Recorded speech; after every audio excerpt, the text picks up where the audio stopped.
रुख करते हैं बहावलपुर का, जहां कोरोना मरीजों की तादाद में इजाफा देखने में आया है।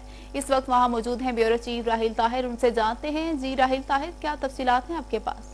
आज बिल्कुल मुल्क भर में ही कोरोना का जो दूसरा मरहला स्टार्ट हुआ है, इसमें शिद्दत देखी जा रही है। मैं इस वक्त मौजूद हूँ बहावलपुर के सिविल हॉस्पिटल में, जिसे कोरोना सेंटर जो है वो डिक्लेयर किया गया था। हमारे साथ मौजूद हैं एडिशनल एमएस हैं डॉक्टर हामिद, इनसे जानते हैं। डॉक्टर साहब, ये बताइएगा, ये जो शिद्दत है आपके पास, सबसे पहले तो यहाँ पर कितने मरीजों की तादाद है, और दूसरा ये बताइएगा कि यहाँ पर जो मरीज हैं जो अब दाखिल हैं, जो ज़ेर इलाज हैं, क्या जो पहला जो फेज था उसमें मरीजों की तादाद ज्यादा थी, या ये जो डे स्टार्ट हुए दूसरी लहर के, इसमें मरीजों की तादाद ज्यादा हो रही है? जी, बिस्मिल्लाहिर्रहमानिर्रहीम। राहिल साहब, थैंक यू आप आए और कोरोना के हवाले से थोड़ा सी अवेयरनेस।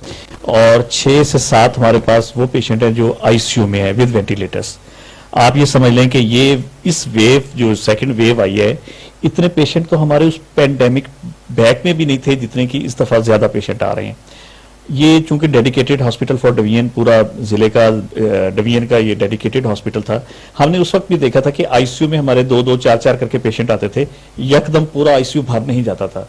लेकिन इस दफा ये पहली दफा हुआ है, इस सेकंड वेव में हमारा आईसीयू फुल हो चुका है। मतलब तमाम पेशेंट हम एक्सटेंड करना पड़ा है, हमें आईसीयू को मजीद बेड लगाने पड़े हैं, ताकि कोई खुदा न खास्ता और पेशेंट आ जाते तो उसको कहाँ लेटाया जा सकता है। अच्छा, अब इसमें समझने वाली बात यही है कि इसका मतलब तो ये हुआ कि ये जो वेव है, ये पिछली वेव से ज्यादा खतरनाक है या ज्यादा स्प्रेड करने वाली है। इसमें साफ जाहिर होता है कि मौसम की वजह से बहुत ज्यादा इसका ताल्लुक है।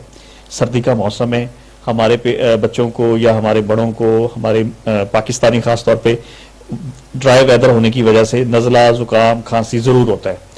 अच्छा, अब कोरोना को फायदा ये मिल गया है कि वो खांसी के साथ इसको स्प्रेड करने में आसानी हो गई है। गर्मियों में जो थी, ज़ाहिर नज़ला जुकाम नहीं था, इसलिए स्प्रेड होने में कमी थी, लेकिन इसमें हमें खदशा है। अच्छा, इसमें आवाम अभी तक अवेयर नहीं हो रही। ये आप जैसे लोगों की चैनल से ये शायद अवेयरनेस दी जाए कि हम डॉक्टर्स लोग इसमें ज्यादा खतरनाक समझ रहे हैं इस वेव को।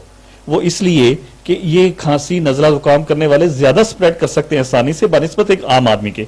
अब मैं और आप खड़े हैं, अगर मुझे खांसी है तो ला महला अगर खुदा ना खास्ता मैं कोरोना के साथ हूं तो मैं आपको स्प्रेड बड़े आसानी कर दूंगा।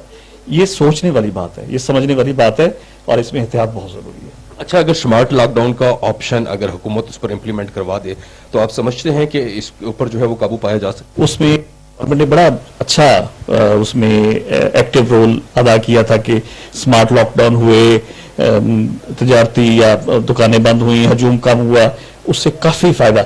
अब उससे ज्यादा इसकी जरूरत है, ये सोचने वाली बात है। आप ये देखें कि ठीक है, हमने सोच लिया कि कोरोना अब साथ रहना ही रहना है, इसने खत्म नहीं होना और कभी खत्म होगा भी शायद नहीं, लेकिन एहतियात बहुत जरूरी है।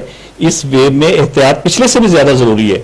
हमें मास्क पहन के बार बार हाथ धोने, हजूम में ना जाने, और आवाम को अवेयर करना चाहिए, बताना चाहिए कि ये, और गवर्नमेंट को भी चाहिए। मैं आपके चैनल से बताना चाह रहा हूं कि जरूर इसको एहतियात करनी है। स्मार्ट लॉकडाउन की तरफ ऑप्शन है, दी जा सकती है, और बड़ा अच्छा है, उससे रिजल्ट भी बहुत अच्छा मिला हमें। जी, जैसा कि आपने सुना कि इनका ये कहना है कि इस बार जो वेव है ये बड़ी शिद्दत से जो है वो जारी है। इस वक्त जो सिविल हॉस्पिटल में ज़ेरे इलाज मरीज हैं, उनकी तादाद जो है वो निस्बतन जो है वो जो पहले मरीज यहाँ से इलाज करवा कर गए उनसे ज्यादा है।